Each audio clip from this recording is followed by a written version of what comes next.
amazing Australians and the story of their lives. You're tuned to Lots to Chat About with Rosemary Peterswald. Hello listeners, it's wonderful to be with you again. My guest today is Annie Seaton, award-winning author and one of the most prolific writers I've ever heard of. She has a master's degree in education and worked as an academic research librarian, a high school principal and university tutor. Having taken early retirement, she fulfilled a lifelong dream to be a full-time writer. And what a successful career change that has been. She has won a number of awards, including Book of the Year for her novel Whitsunday Dawn. In 2020, she was a finalist for Book of the Year, Long Romance for Kakadu Sunset. She has been longlisted 4 times for the Sisters in Crime Davitt Awards, and this year she won the RWA Ruby Award for a contemporary long story for Lara Pinter. And as I said, there are many other awards as well. Welcome, Annie. It's wonderful to have you here. Thank you, Rosemary. It's a delight to be here. Can you remember when you were, or where you were, when you were struck by that bolt of lightning that said, I'm going to be a writer? I can, and it's wonderful to be in Brisbane telling you about that because, as you know, I live in New South Wales on the mid-north coast. I had that moment of inspiration in Annie Library in Brisbane. Oh, really? When I was 4 years old. My mum used to bring me in on the train once a week, every Thursday, and we'd come to the library and I was allowed to sit on the floor at a shelf and I was allowed to take home 5 books every week. When you were 4? When I was 4 years old. That's wonderful. They were probably picture books, but Yes. I might have been, Mum probably read them to me as well. And that's the actual moment that I fell in love with the written word and I wanted to be a storyteller. Mind you, it took me a very long time before I got there. The story that I love about that, though, is in 2018 when Whitsunday Dawn was published and became a best-selling book. I was doing a library tour in Brisbane and I drove from Inala into the city, and as I drove through, I passed Annie Library and it looked exactly the same as it had back when I was 4 years old. The winding ramp up the front.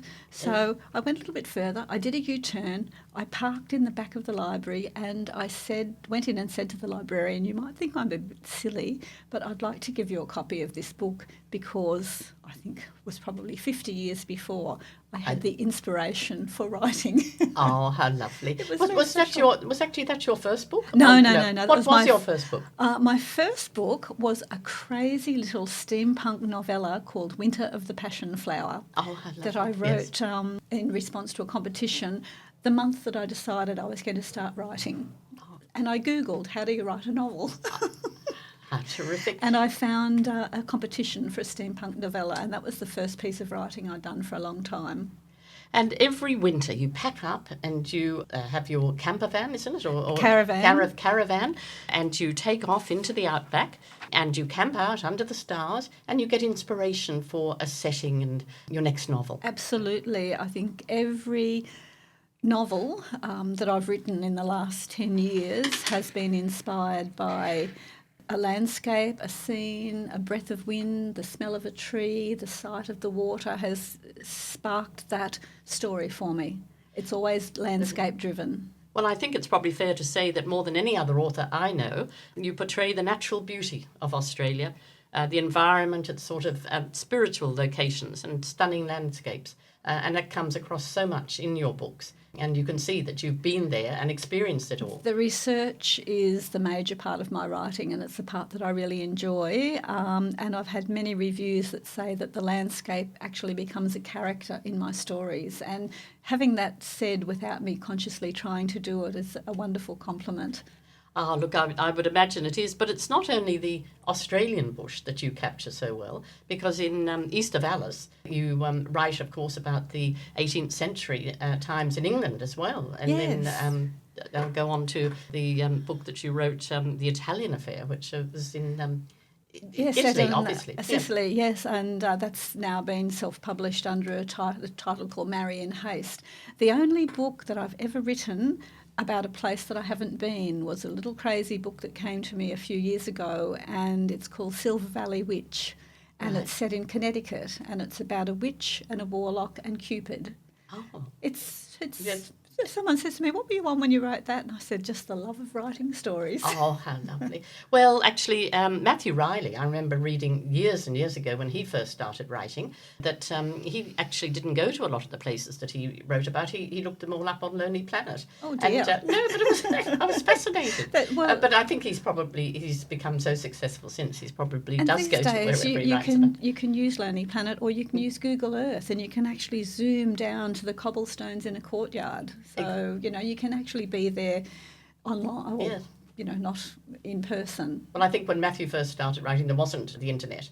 No. And so, yes, you probably were reliant on that. But no, it's so obvious that you have been there and been part of the area that you're writing about. Well, you mentioned East of Alice, and I think out of all of the books that I've written, and that's the one that my husband says is my best story. It came out It's in a November wonderful last story. year. Wonderful. I'll never forget the moment that we pulled up on the side of the river in our four-wheel drive and saw that riverbed sparkling red with the garnets. It was just an absolutely special moment. And I had actually gone there to research that book. Normally I have the inspiration before, but Yeah. East of Alice, I had read about the Ruby Rush, and I said, let's go out there and have a look. And it was well worth it.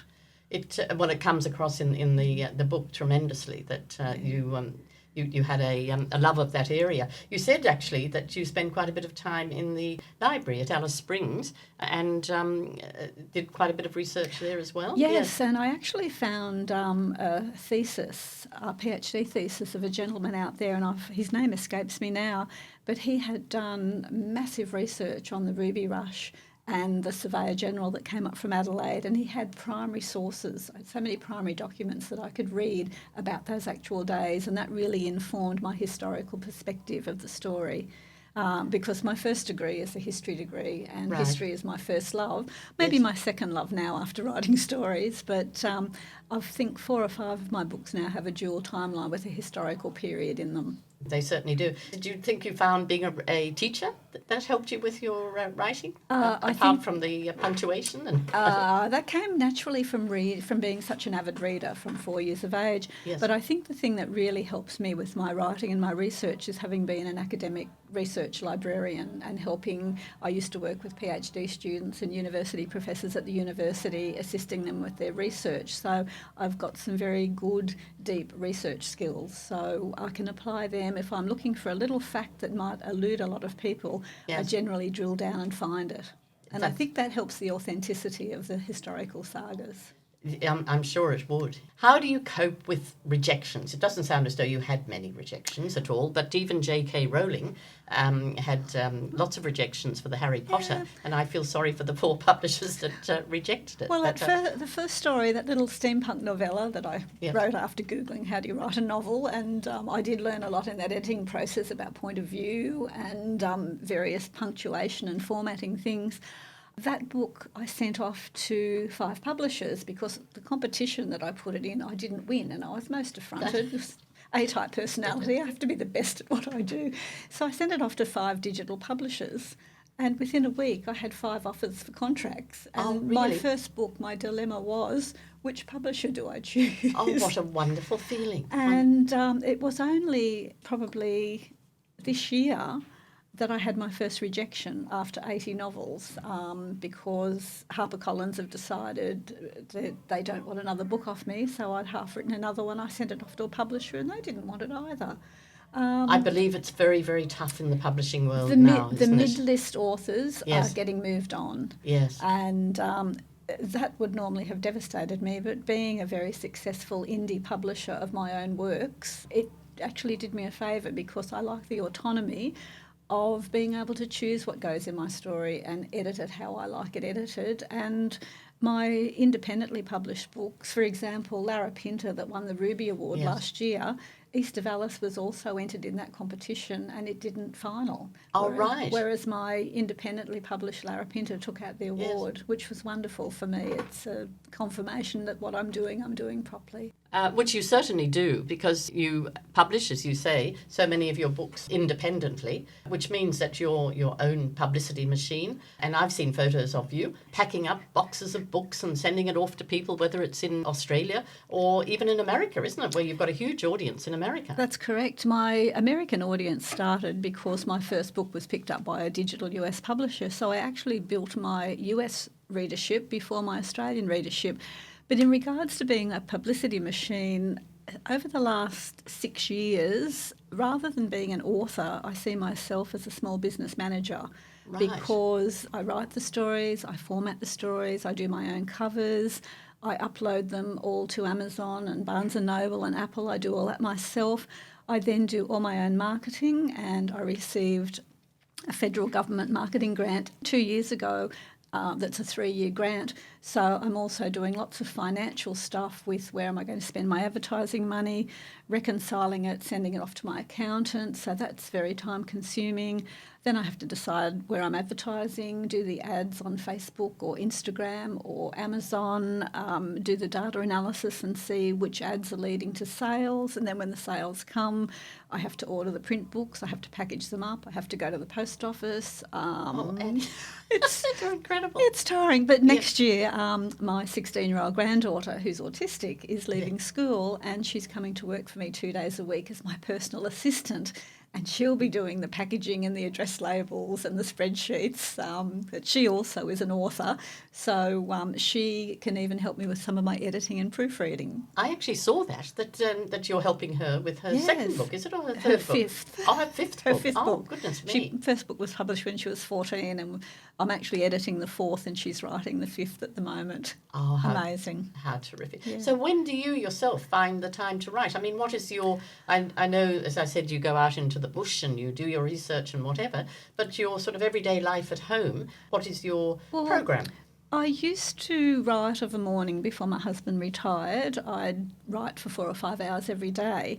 But now, as you said, I'm quite prolific. I have 2 books being published, one on the 30th of November and one on the 1st of December. And because we've just been away for 2 months, I hadn't started them. Oh, gosh. So yes. I now write by dictation. Right. I dictate my book. So I've written 27,000 words this week. That ended up being the first novella. It's transcribed to Word. I edit it, I layer it. It goes off to my editor. I sent it off to her last Monday. What's today? No, I sent it off to her this Monday, and she had it edited and back to me by noon. It's with my proofreader at the moment, and that will be uploaded and everything by the end of the week, 3 weeks before it's due. I then have the second novella to write, which I started yesterday. I took my phone, I went down and sat in my fern house, and I dictated 10,000 words over a couple of hours. So I've got a third of the novel written in one day.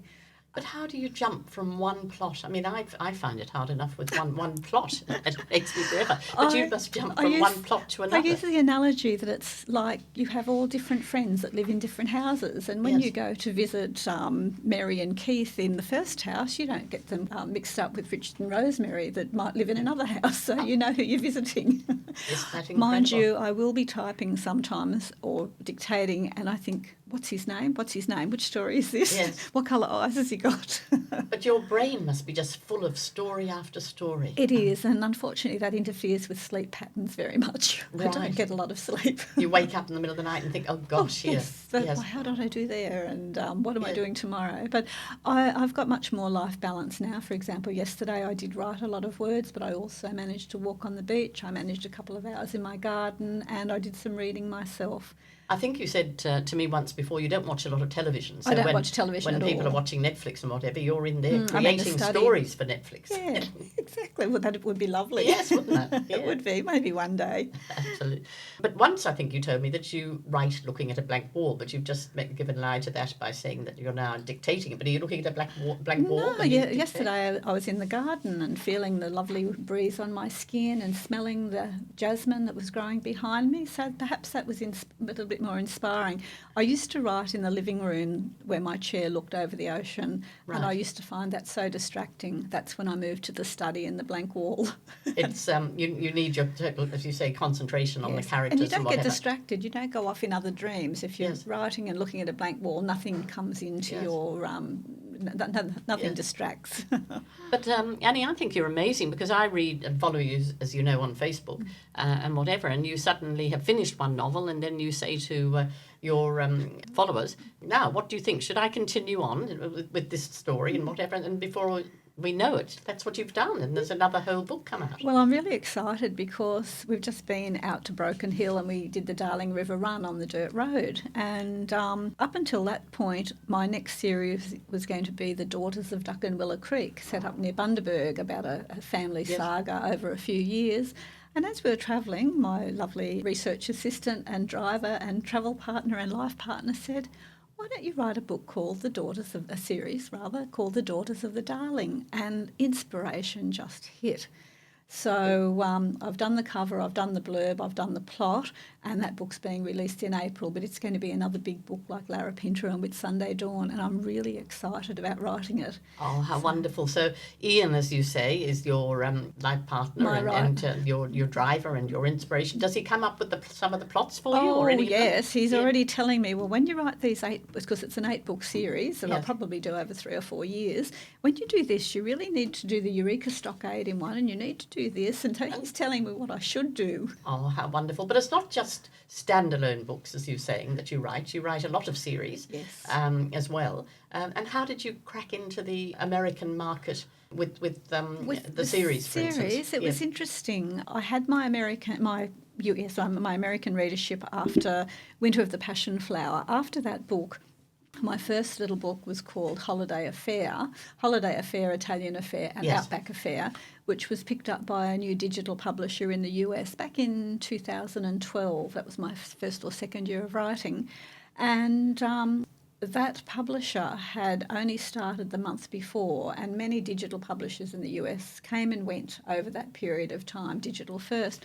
But in Tangle Publishing, their first month of publishing 4 romances, they had an absolute breakout, runaway bestseller called The Marriage Bargain by Jennifer Proust, and it sold millions and millions of copies. So I was fortunate enough that my Holiday Affair was the second month, March of 2012, it was released with 3 other books, and that book sold 106,000 ebook copies in the first couple of months. Wow.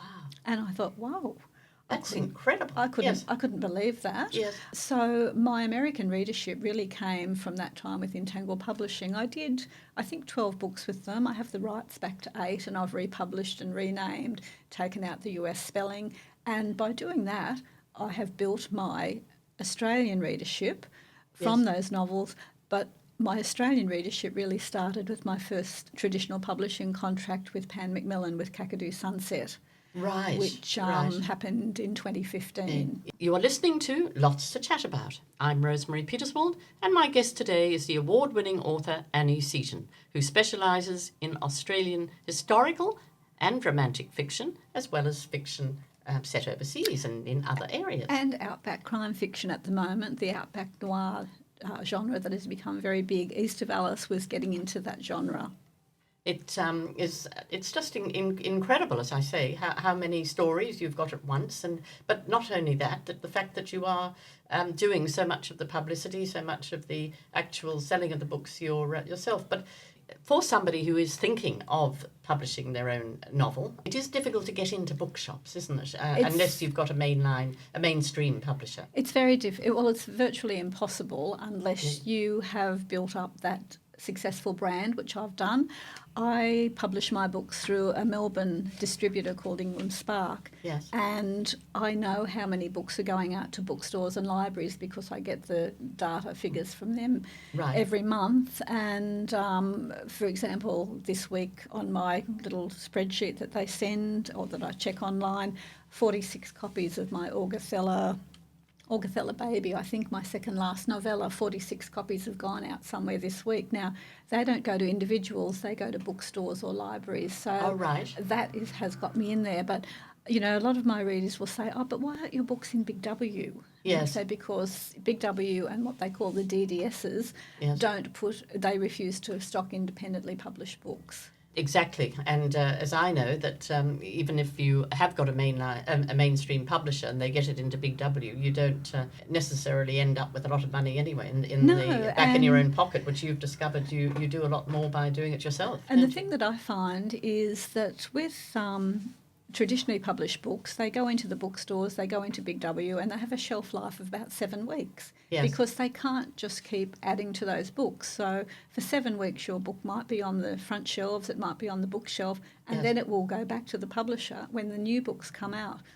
So you've really got a short window of time to sell your book.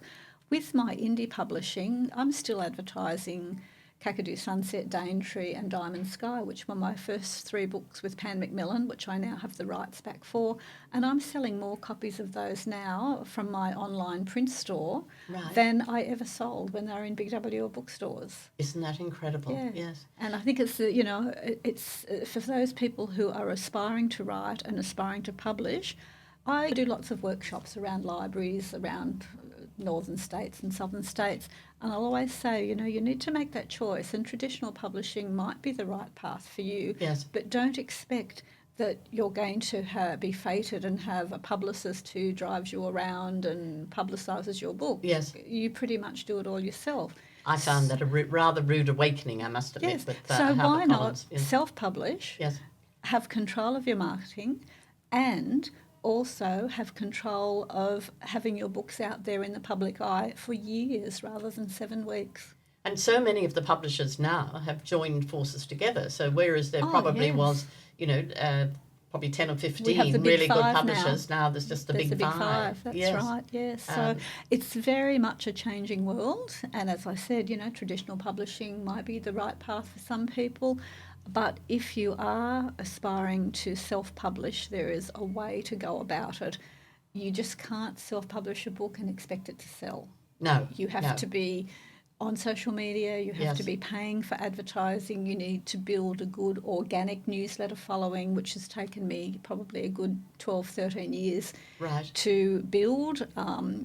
Lots of people join these groups that you're virtually offering a free book, and you have newsletter subscribers join your list, and then you'll find as soon as you send the next newsletter out, they have their free book, so they unsubscribe. So it's the organic growth of your readership and your newsletter readers that buy your books. Right. And you started the site on Facebook, Australian and New Zealand Rural Fiction website. Now that's a wonderful site which has now got thousands. And it's been amazing. In Australia and New Zealand. It's been amazing. Darry Fraser, who's a South Australian author who writes historical fiction, and I saw a need for it about 3 or 4 years ago, and we just started it. We started a website, we started a newsletter. The website and the newsletter have gone by the by a little bit because it's just so time-consuming keeping it up, because I was the administrator of all 3, and I was putting the covers up and doing and the writing your own books. And writing my own books. But the Facebook group has now got almost 4,000 members, and they are all readers. Yes. So when we're posting on there about, so-and-so has a new book out, we don't charge the authors for any of that. No. We just say, so-and-so's got a new book out, so we give them a shout.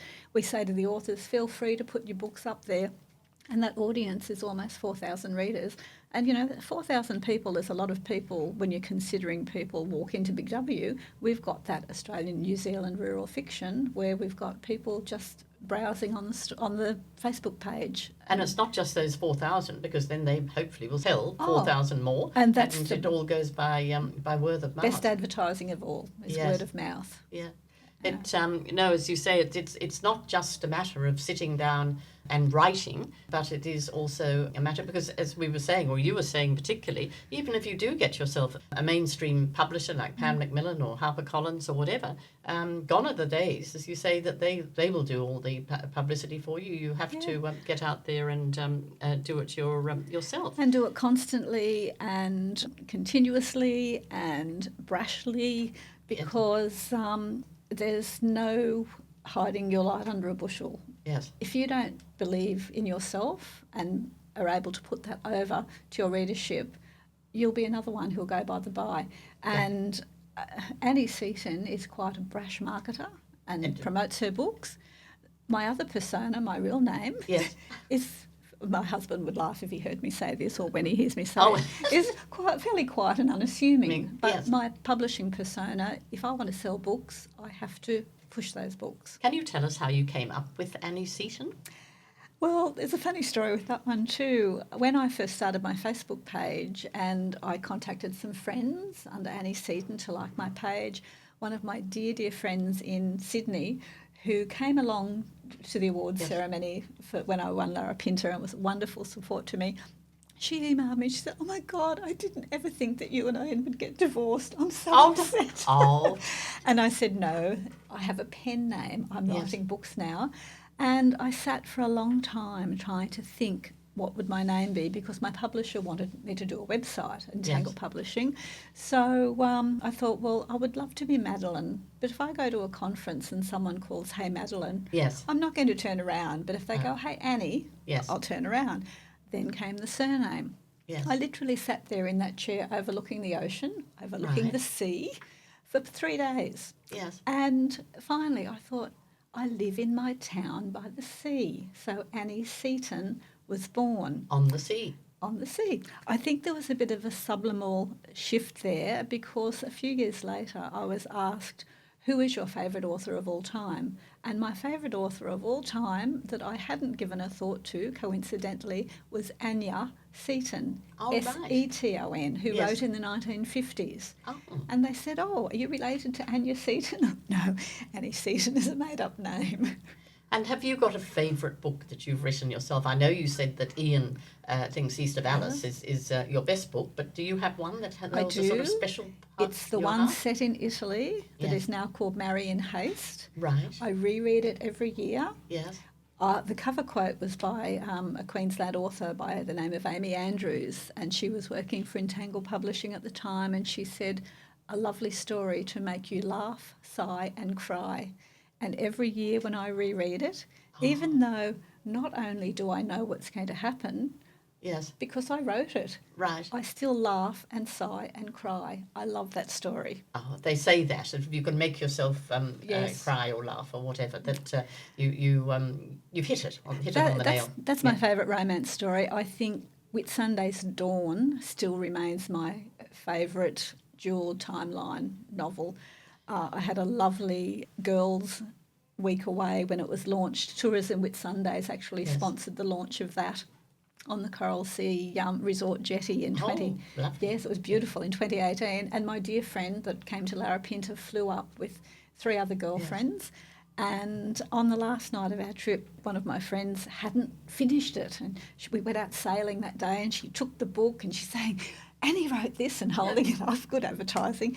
And that night she said, "Tell me what happens at the end." And I said, "No, you have to read it." And I foolishly said, "Would you like me to read the last chapter to you?" Now, if you've read the last chapter, Rosemary, you know how emotional it is. Absolutely, yes. A couple of limoncellos before reading it. We're all in our pyjamas.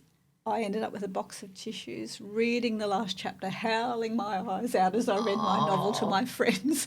Remains a very special moment to me. Oh, how lovely. So I think we can say that your transition from being a school teacher or headmistress and that to writing has been a huge, huge success. Oh, absolutely wonderful career change. Why didn't I do it 30 years ago? But just quickly, also, Annie is not just a writer, she's an editor, and I must admit she's helped me incredibly with my writing and design for covers and whatever. So she's a lady of many, many talents. Annie Seaton, award-winning author, thank you so much for coming and talking with us today. And what I must tell our listeners is that most of your books now, or a lot of your books, are on audio, aren't they? Yes, I have 23 books on audio, and I've really pushed that hard. I have an audio publisher in the UK called Ulverstone, who publish under Aurora imprint for Australia. My 93-year-old, almost 93-year-old aunt who lives in Brisbane over near Paddington, used to be called Rainworth, it's now called Barden, still lives in the same house that she moved into the month before I was born. Oh. And she has macular degeneration. She has 5% vision, I believe, in one eye. And she said to me once, she has all of my books in paper bags so the dust doesn't get on them on her bookshelf. But she couldn't read anymore, so I got her to join the Vision Society, and she now has a Daisy reader. So I have tried very hard to get all of my novels into audio. So far I've got 23. The 23rd one came out this week, Kakadu Dawn, and I've got contracts for another 3. So I'm about a quarter of the way of my 80+ books are now on audio. Oh, how wonderful. And I know our listeners will be delighted to hear that. But if you'd like to know more about Annie Seaton and you'd like to have a look at what novel might suit you to start reading and become a fan, it's www.annieseaton.net. Or she has, as we've said, a terrific Facebook page. But Annie, thank you so much for joining us. It's been a terrific pleasure. Thank you so much for having me, Rosemary. It's been a lovely time. Great friends and great chats. That was another Lots to Chat About with Rosemary Peterswald. Stay tuned next week for another amazing chat.